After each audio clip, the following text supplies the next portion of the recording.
Hello. Ow. Fuck. Take it a little slower this time. Hello. How are you today? It's Friday morning. Here at the top of the world, and once again, there's no sun. There's been no sun whatsoever. Not a single hour of daylight in the last 15 days, I think. Sweden. In any event, today I'm actually kind of excited, and I'm in a positive mood. I should probably stop that immediately.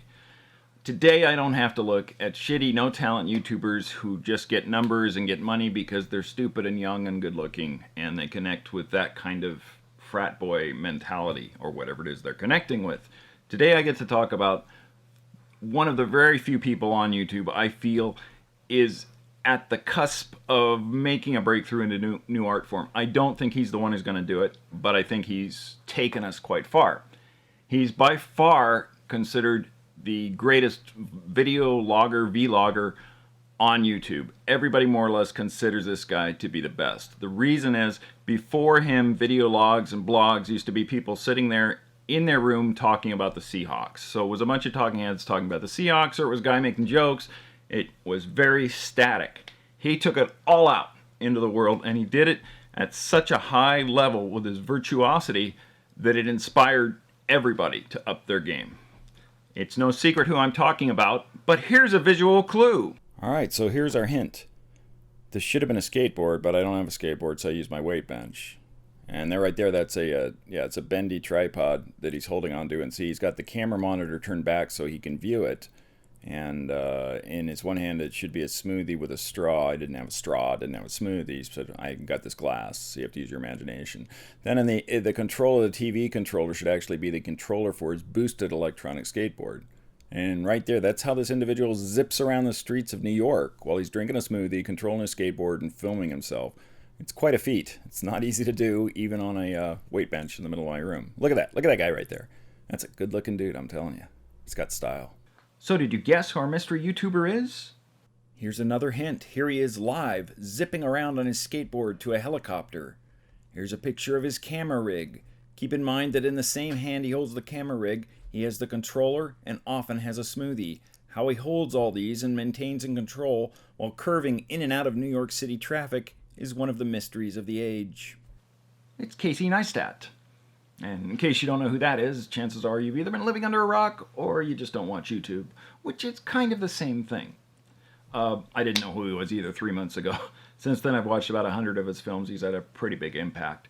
I'm not going to tell you his life story other than he came from a film background. He sold a 6-part series done on DV tape, if you can believe that, to HBO for $2 million, I think. He also had a couple of the earliest viral videos. After that, he got some success doing some advertising videos and making his own short films. In any event, about 20 months ago, he decided to do a daily video log. Now, this is a daily video that's 10 to 15 minutes long that he shoots and corrects and edits and gets sound in and does it all the next day. His work ethic is already legendary and, in my opinion, complete lunacy. So you can see he has neon, work harder in his studio. And then what can you say about a guy that tattoos work harder on his arm? Here he lays out his 24-hour day. 1, 2, 3 hours of exercise. Immediately heading into work at 10 a.m. 6, 7. Okay, then I get home at 7 p.m. and that's when I do family time. So putting the baby to bed, stuff like that. That usually goes till about 9 or 10 p.m. So then starting at 10 p.m. when Candace goes to bed, that's usually when I edit this vlog. So from 10 p.m. until 1 a.m., I'm back at work. So at 1 a.m. I go to bed, and that's when I sleep. And I sleep from 1 a.m. usually till about 5 a.m. And then I get up at 6, and from 6 to 7 is when I do email. So then that's sneaking in 1 more hour of work. Is it just me, or does that schedule look like it's not any fun whatsoever? He also has this strange belief that if for every hour he exercises, he needs an hour less sleep, which is, of course, utter nonsense. A little dangerous, too. I wouldn't want kids trying that are trying to emulate him. Obviously, he works like crazy, and he's a high-energy person who can get by on a few hours of sleep. Good for him. Now, his societal impact is a little bit scary because on the good side, now, to back up a little bit, companies give him a huge amount of stuff for free. There's always boxes in his studio because they want to see him opening up and showing their new scooter in front of 5 million viewers. So I guess he's kind of chummy with his UPS man. And his UPS man, as it turned out, had a sister that was sick, and he tried to pay for it all. It was $100,000 or some kind of huge amount of money, as it is in the States when you're sick.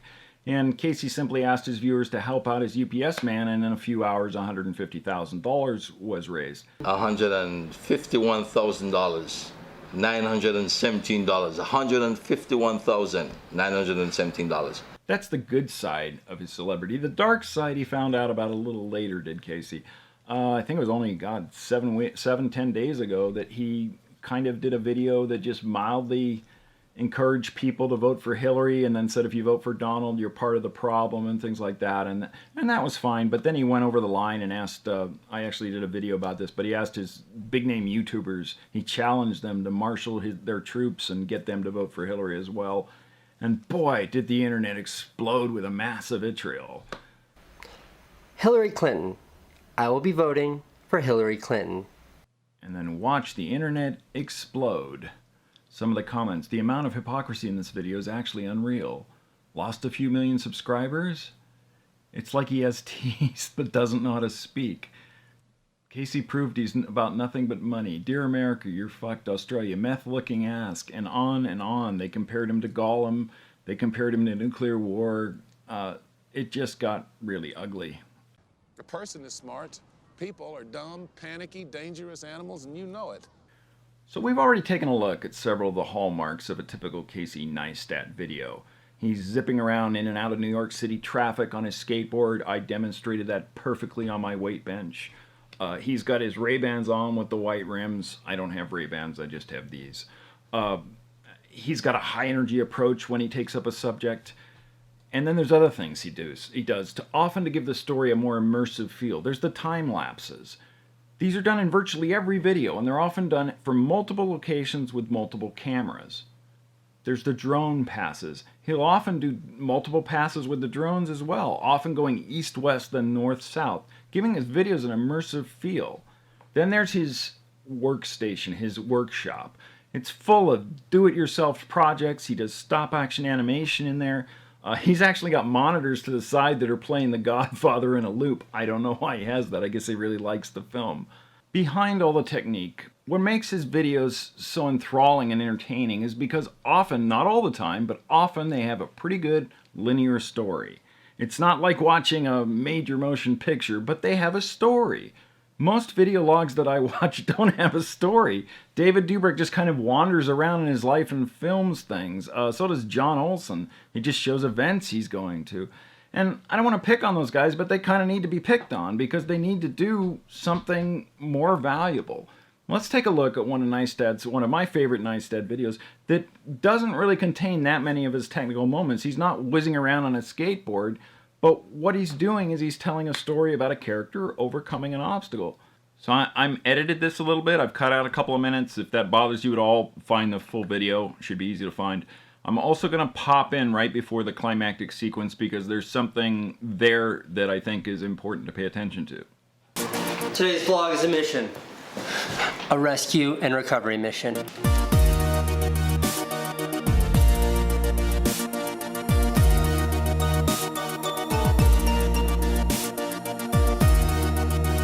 Yesterday I left a drone on a rooftop. Today, gonna try and go and reclaim it.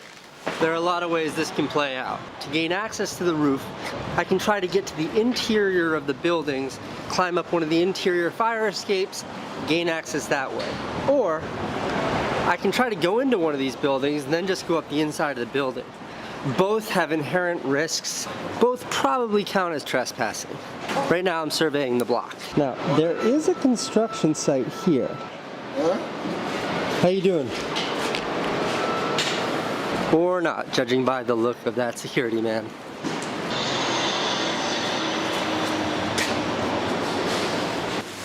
I just snuck into a building. There was a delivery man coming out of this building, and I just kind of walked in. That That's where I need to be.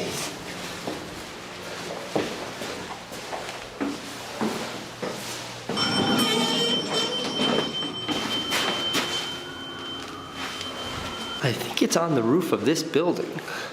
No, that's the wrong building. It's on the roof of this building.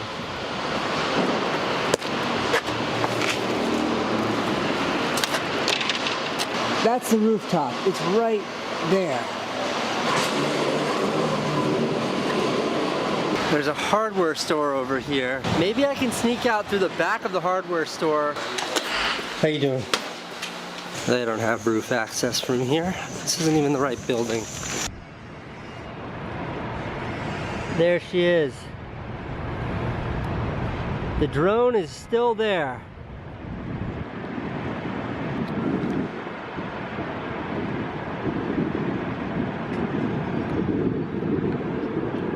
The drone is still on the rooftop. I can see it just behind me.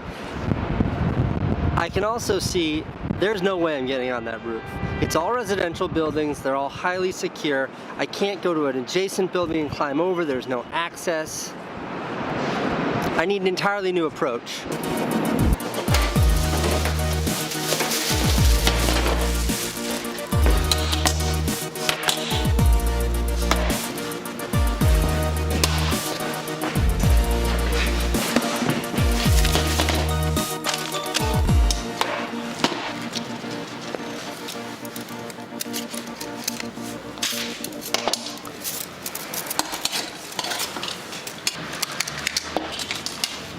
This is a wildly different approach. This is a high-risk recovery attempt, but I don't know what other options are left. I've got 900 feet of industrial twine. At the end of that 900 feet of twine, I've got this grappling hook that I shaped out of baling wire. Now, I can think of quite a few things that could go wrong in this scenario, but the one that I'm most worried about is after I hook it and I'm pulling it up the 300 feet, if and when it falls, that's good night. That is lights out, that's doom. All right, let's see how this goes. Hello! I'm popping in the middle of the video. If you can, count how many edits there are, cuts between scenes, and see if you can figure out how many cameras he uses in this absolutely brilliant sequence that's coming up.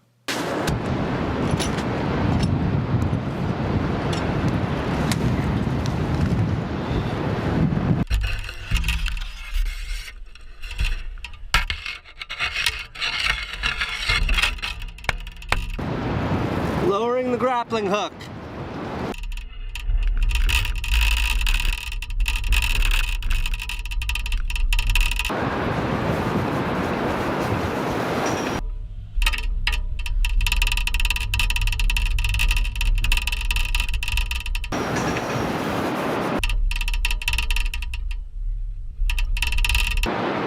Okay, we've got contact.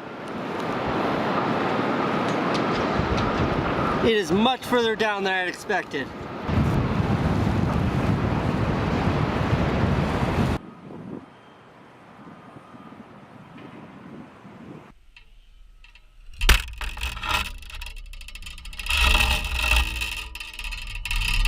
I'm close.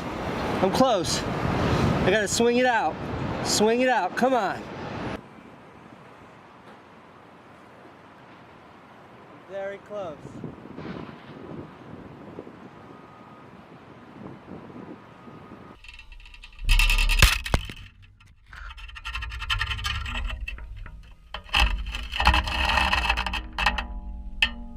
I touched the blade.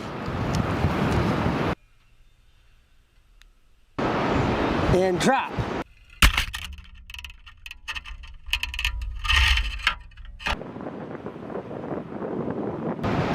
Hook.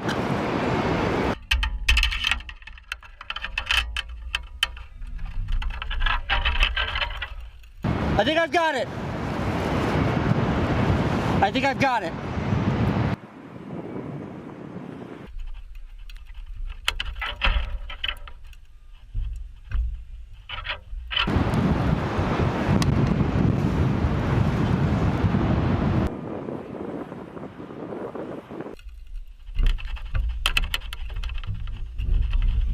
Don't touch the building, don't touch the building.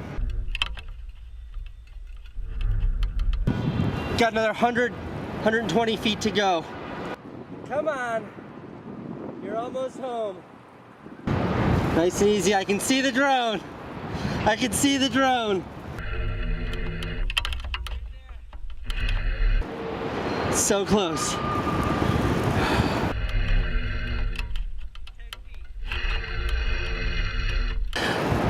It's right there. Come on. I got it! I got it! I got it! Yeah!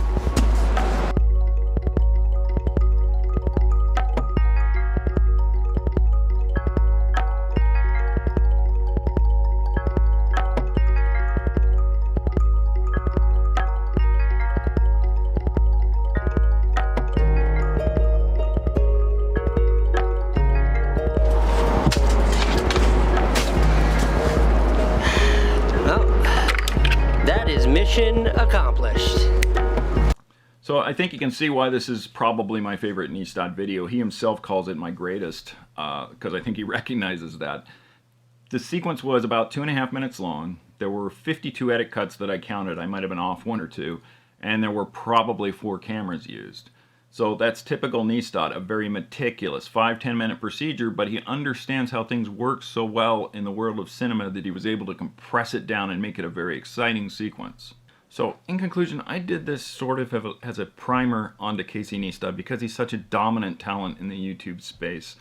At his worst, he's a corporate shrill, and he's pushing luxury products that everybody wants, or he's just flying around the world having fun times and sitting in incredible airport seats and going to beautiful locations.